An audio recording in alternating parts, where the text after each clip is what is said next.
CNN. Lowest ever recorded Democrat disapproval ratings, approval ratings. Holy smokes, the Republican Party's beat the Democrats. What I love about this is Republicans are at 36 favorability and Democrats are at 29. So they're both apocalyptically bad. And then we have this from NBC. Now, I love how NBC starts off the headline. Trump faces early challenges on the economy as the United GOP backs big change. Why not just roll with what you buried at the bottom, NBC? Look at this.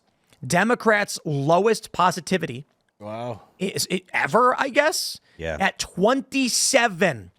Now, many people say, the question may be, my view of this is the Democratic Party's dead. It is a withered husk lying on the ground. It is. You ever see Harry Potter when he goes to the train station and there's that little Voldemort sitting on the ground going, yeah, like that? That's what the Democrats are right now. Like they're still kind of there.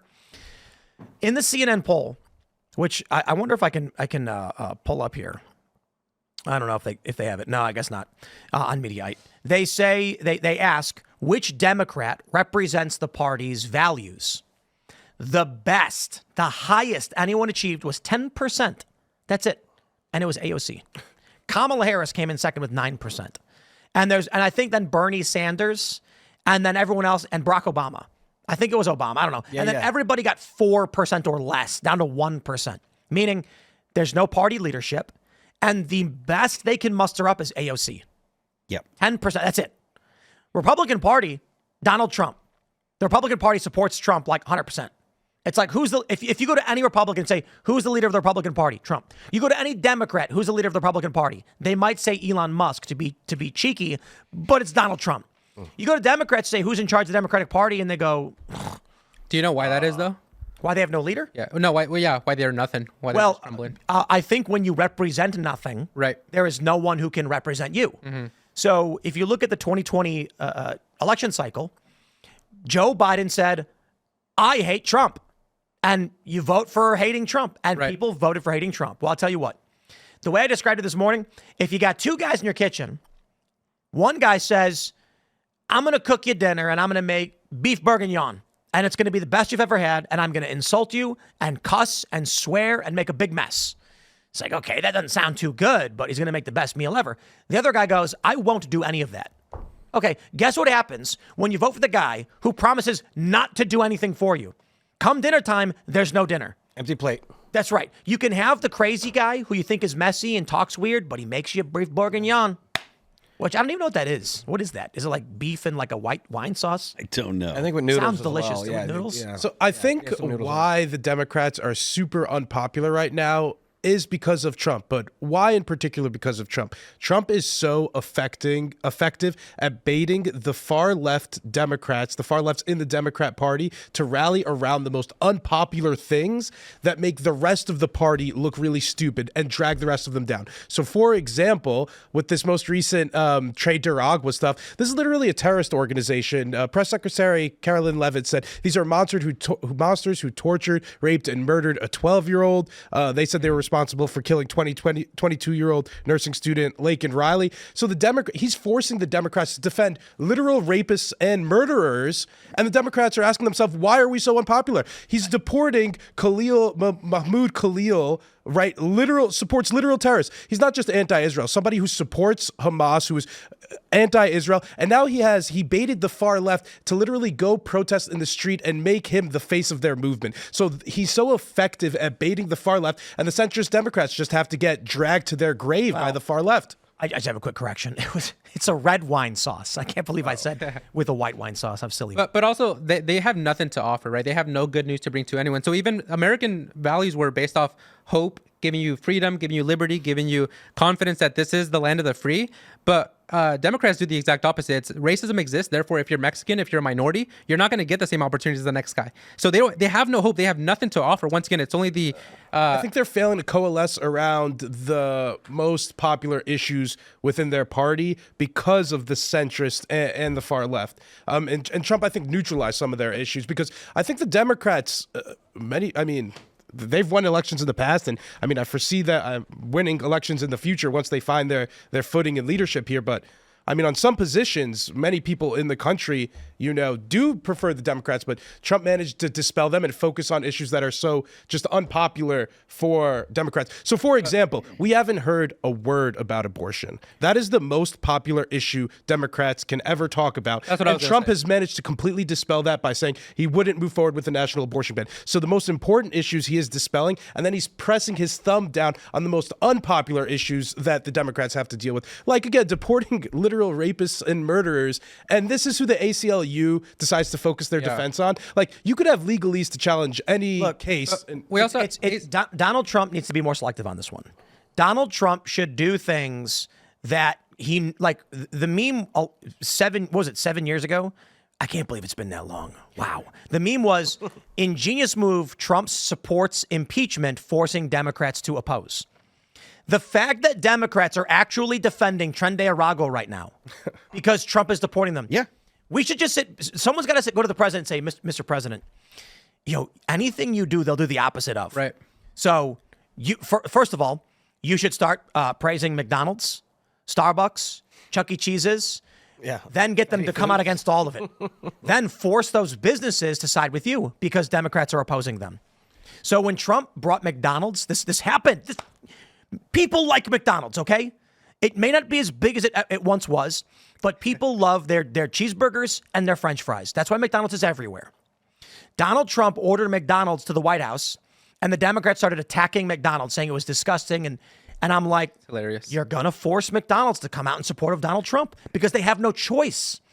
Because it's like, okay, McDonald's, side with the liberals and agree that your food is garbage, or side with Donald Trump, a guy who is on Air Force One with a Big Mac right now in RFK Jr. And Trump should play up these very popular issues. People love Taco Bell. Trump should go to Taco Bell. Then they're going to start making fun of Taco Bell. They're going to say it gives you the runs and all this other stuff. And then Taco Bell's going to be like... Wait, so are you saying Trump should be pro-choice as well? Just debate the Democrats. I mean... Because they would probably change their position. That would probably be the one thing. He's not for a nationwide ban. Right. Yeah. I do think... Which is inconsistent. There's some things they can't fall into. Yeah. Issues like bringing McDonald's to the White House means nothing to them, so they will take the inverse position. The abortion thing would result in them saying Trump's a liar, don't trust him, because it's too egregious, right? You can't go that far. But Trump can literally do anything popular that's like mainstream. Like Trump should go to Target and invite the CEO of Target, and he should say, show me around your beautiful store. Democrats will come out saying Target is awful. How could you? You're evil. Don't shop there. What do you do? But people, even though they're stupid, they're not that stupid because you have a kid now, right? So you're going to be assessing now what schools do I put my kids into? What agenda are they teaching them? None. Right. So these people, they're not that stupid where their only plan that they have for marketing themselves, Democrats, is abortion rights, aka reproductive rights, aka killing my baby rights, or let my kid cut his penis off. No, I mean, people aren't that stupid. It's ridiculous too because I mean, for example, the past 5 years, Democrats' top issue was climate change, but now all the Elon Democrats are protesting outside of the most popular EV company in our country. Right. They're saying boycott Tesla, and I've spoken to climate activists about this, and they're like, The "Oh no, issue maybe you is should actually always take the public revolution. transit." So the issue is never the issue. The issue we get is it. always the revolution. But it's I would even say that applies anymore. Maybe at some point there was an idea of a revolution, but now it's literally we hate. The issue is not the issue. The issue is hate. That's it. Mm-hmm. All they represent. There's no revolution. There's no cohesive plan. There is no Just because there's no cohesive plan doesn't mean that the leftists wouldn't want to see a revolution. There's no revolution anymore. That's the reason that they're shooting. They're fighting back against They're Trump. certainly not. There may have been a revolution 10 years ago, but everything they're advocating for is the antithesis of what they advocated for 5 years ago. Just makes because they're in literally disarray no doesn't sense. mean they don't want to see the collapse of capitalism. That's not a revolution. That's collapse. Revolution. That's what it always is. Revolution literally means revolve. It is when there's a rotation of government into a new structure of government. What they're doing now is literally just setting fires. Yeah. There's nothing that comes after that. There's no cohesive ideology. They're not fighting for a system. Phil, let's be honest. How effective would a revolution be from them? So they don't want guns. They're killing themselves every chance they get. They're on antidepressants. They can't even get out of bed. So what revolution are they going to actually lead? It's not that they're going to be successful, or I believe they're going to be successful, but the people that are like, oh, we want to see the downfall of capitalism, they believe that the downfall of capitalism is the revolution. revolution, yeah. That's the point. I disagree. You don't think that they do? Nope, because all They of these absolutely do. Absolutely not. I guarantee you, I will bet you $100,000 if you go to any one of these leftists advocating for revolution and offer them cash, they'll be a capitalist overnight. Yeah. 2 seconds. You go to any one of these punk rock revolutionaries and say, how would you like a record label deal? We'll have you headlining all the big shows. You'll be famous and you'll be playing in stadiums. They will say, sign me up, baby. My ideas mean nothing. I think that a lot of them How much I want to tell you about? They're completely and totally shallow. Let me tell you about a prominent punk rock band from the 2000s that wrote songs about how they opposed a two-party system and they were anarchists. And today, 20 years later, they're singing songs at Democrat rallies. How about Rage on Behalf of the Machine? All of these people who claim to hate capitalism will suck the tit of capitalism the moment the offer comes around. Now, maybe I'd agreed with you 10 years ago, but these were just small movements that moved around and never really had any semblance. Now that of success, now that we're looking at large-scale disruptions and chaos, of which it's still a minority position at this point, there's no revolution. There is no group of people saying we must end capitalism. There's a group saying, what do you guys agree with? I'll agree with what you agree with. Is it destructive to the system? I'll agree with you if you agree. And then they just agree with each other. So they're pro-Ukraine. They're pro-military industrial complex. How could they be anti-capitalist if they're in favor of funding the military industrial complex? You're definitely right that the vast majority of them are hypocrites. All of them. But there are, you can't say all of them because I don't know. We are not talking about a large cohesive faction of people in the Democratic Party or in the quote unquote left. Well, they're leaderless now, but I honestly do think that if there was a coherent leader that was charismatic, there could be a movement that could coalesce. Who do they coalesce around? Look, it happens all the time. Who do they coalesce around? This is something I can't name them because, like I said, Hassan Piker? No, like I said, I can't. No, hold on. He's one of the top streamers in the world, and he's also a multimillionaire who owns property in Santa Monica, and he's got like what does he have, a Corvette? There's a guy that's running for mayor in New York. That's the DSA. That's a DSA guy, and he's actually doing fairly well. He's running for mayor in New York. I don't know much about him. I don't know if he is the guy or not, but I could imagine that that over the next say 5 or 6 years, he gets into a position where he becomes influential. You are arguing that if you go to Hassan Piker and said, "No, I'm not. I didn't say Hassan Piker. I didn't bring Hassan up at all. So I'm not arguing anything about Hassan." You are arguing that the prominent leftists leading the charge would sacrifice their wealth for communism. I'm not making that argument. I'm saying that it is completely possible and completely reasonable to think that because of the ebb and flow of these kind of movements and stuff, that if there were a charismatic leader to come up, that maybe he's only 18 and we don't know who he is now, but right now. But in 5 years, he could be in his 20s, or in 10 years, he could be in his 30s, and it's possible that this could happen. There is no end to history, Tim. There's no end to history, Tim. There's no history doesn't stop. Okay, let's poll the audience and you guys. Let's get a 1 in chat if you think 99.9% of all these leftists would cave in 2 seconds. In 2 seconds, again, to a cash deal. Again, you're totally taking what I'm saying and twisting it around. Right, you said they want to end capitalism. No, they don't. I'm saying that it is completely reasonable to think that there could be a leader to come up in the next 5-10 years. Okay, so let's pause. That could actually coalesce a movement around them. You said they wanted to end capitalism. I said no, they didn't. I'm saying that there are people that want to. Right. Okay. So this started with the issue is never the issue. The issue is the revolution. I said there is no revolution. There is no coherent idea for which they're advocating for to revolve into. They are simply just a chaotic fire that runs around smashing things because their only core ethos is I hate. So if you go to any one of these people who throws a Molotov cocktail to a building, you take them and anybody keying a Tesla car, you say, hey, buddy, how would you like to be a rock star? We'll pay you $1 million a year, but you can't do this anymore. They'll say, thank you. Oh my God, thank you. So I will never key a Tesla again. Okay, like I said, there may not be a cohesive movement right this minute, but these ideologies and this philosophy has existed and has coalesced around people in the past and has ruined countries. So to say that it cannot happen or that it can't happen. What I'm saying is right now, I think you're a hammer looking at nails. What we're looking at with the liberals and the Democratic Party is not a coherent communist revolution. It is a hodgepodge of random different ideas. Antifa simultaneously was tanky and anarchist. That's the claims they made, which made no sense. Why were people who felt there should not be a structure of government and they are willing to use violence to achieve that teaming up with people who wanted to establish a total authoritarian system? That's always been the case on the left, though. The people that started the Soviet Union thought that they were anarchists. Like people like I forget the woman's name. There was someone, Michael Malice is always talking about that she was a communist and an anarchist, and she was one of the founders of the movement. And she went to the Soviet Union. She was appalled at what she saw because it wasn't the anarchist utopia that they wanted. Right. I'm saying so the left and Democrats in the United States do not have a structure for which they're advocating for. Yes, I agree with you on that point. But I'm saying that it's not that a new leader could not arise and they could coalesce around them. So that's entirely speculative, and maybe who knows what, when, where, or why. What's more likely to happen is if this does result in collapse, we get a far-right fascistic government first. So there's no revolution. There is a chaotic, destructive force that has no ideology. Hassan Piker being a really great example. They coalesce around him. Not that he's the most famous guy in the world, but he gets 20 to 30,000 or whatever viewers on his streams. Mm-hmm. He makes millions of dollars, and he has no core ideas that make sense. He's simultaneously pro-military and anti-military. There's a guy who's like, what does he even believe? He's a wealthy socialist?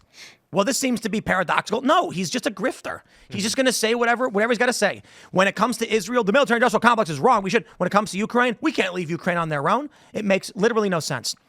If a group like this achieves the destruction of the existing system, as Noam Chomsky said, when you enter the arena of violence, the most brutal guy wins, and that ain't us. Mm-hmm. So what's going to happen is, if there is a revolution, there's not going to be a revolution caused by them revolving into what they are fighting for.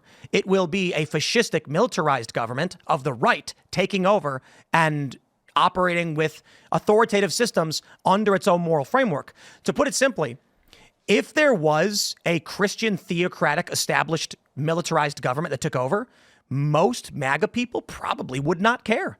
They'd be like, I have no problem with saying blasphemy is illegal. Why would you blaspheme? And then there would be post-liberals who are on the MAGA side being like, this is terrible. I don't like this. We should be allowed to speak. And there would be crazy wingnut leftists bombing things. Do you think that's the way things are going with them, with the left doing their own suicide within themselves, that becoming a possibility? The left always is suicidal. They always just. I'm talking about the right guys getting all crazy. I mean, I'm okay. I mean, maybe I'm kind of fine with some things, but not a lot. You take a look at the. What's going on with these judges? This judge in D.C. saying my powers to Trump are equitable. I'm not kidding. A lower court judge. Like what? You're a lower court appointee in a city arguing that when he orders the president must abide because his powers are equal. No. The judicial branch is equal, but the president will not be enjoined when he is engaging in military actions over international waters. Absolutely insane. These people have for 4 years or longer, since Trump got elected the first time, broken the law, battered the Constitution, and sought to put Trump and his lawyers and anybody who supported him in prison to shut them down and silence them. They have already crossed the Rubicon. When they went after Trump's lawyers, I was like, that's it. That's the shot heard around the world. Trying to put Jenna Ellis in prison for simply representing Donald Trump is insane. Now Donald Trump is deporting people, as he has the right to do, and they're still arguing he has no authority to do it. The end result of this is if they keep up this rhetoric. So the DOJ told this judge, stop trying to assert authority over the executive branch. You are creating a constitutional crisis. The Democrats are like, nope, Trump is. It's like, okay, if you're going to keep pushing that, and they're going to try and maintain to half the country that Donald Trump as president does not have executive authority as he's exercising it, which he does, and they did with the classified documents case. In their world, Trump is in violation of the Constitution and has destroyed the country, and now he must be stopped. In our world, Trump is literally doing what his authorities are vested in Article 2 of the Constitution and his executive authority, and they are acting outside the confines, thinking a lower court judge can supersede the commander-in-chief is nuts. There's only one place that goes. So, when Biden was in office, we had the argument.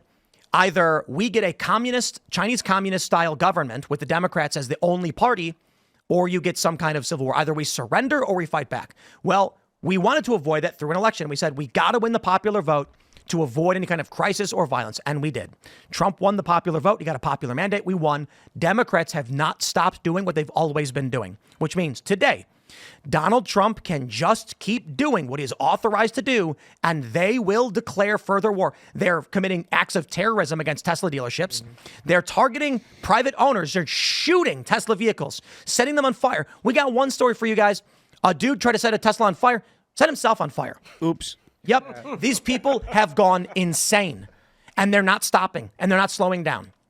What's the end result going to be? Well, right now, based on what we're seeing, what makes the most sense? There's no cohesive ideology. They have no charismatic leaders. There is no unifying force or faction, simple insurgency and terror and disruption. They represent nothing. They're advocating for nothing. They say climate change while they burn electric vehicles and electric car dealerships. Well, they say the democracy while they terrorize innocent people. Trump is exercising his authority vested in him. I see this over the summer, over the next year, potentially escalating to Donald Trump using the Insurrection Act, bringing the National Guard, doing whatever to bring this stuff under control.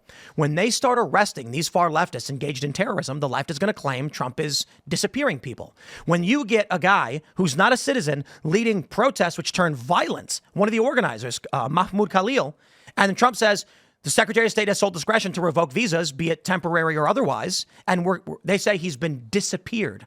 They will push to the extreme whatever happens to claim they are in V for Vendetta, which means the only outcome is going to be they are already starting a conflict with the establishment, with the government, with the majority population. The majority population has a choice. Let them burn down every Tesla, fire Elon Musk, and surrender, or keep going, for which they will keep escalating. Where does it end up? Fighting in the streets? We're already there, I guess. So where does it go next? The military comes in, the National Guard comes in to stop the Trump going to station National Guardsmen at Tesla dealerships next? How do you stop this? I don't know that it actually, I don't know that it does stop. I think that it stays kind of a low grade, kind of, consistent thing. I don't see a serious escalation. I don't think that there are a significant number of people that are going to join the fight. I think that this will probably, maybe it'll escalate through the summer, and then I think it runs out. I think it like the George Floyd riots did. We knew, we've said it many times here, and everyone said it. As soon as Trump got elected, we knew things were going to get worse because we knew he was going to win, and how crazy they are. We knew they're going to get crazier because they definitely hate Trump, hate everything the right does. I might get worse. Thanks for checking out this clip from Timcast IRL. Make sure to watch the show live Monday through Friday at 8 p.m. Subscribe to this channel, and we will see you all there.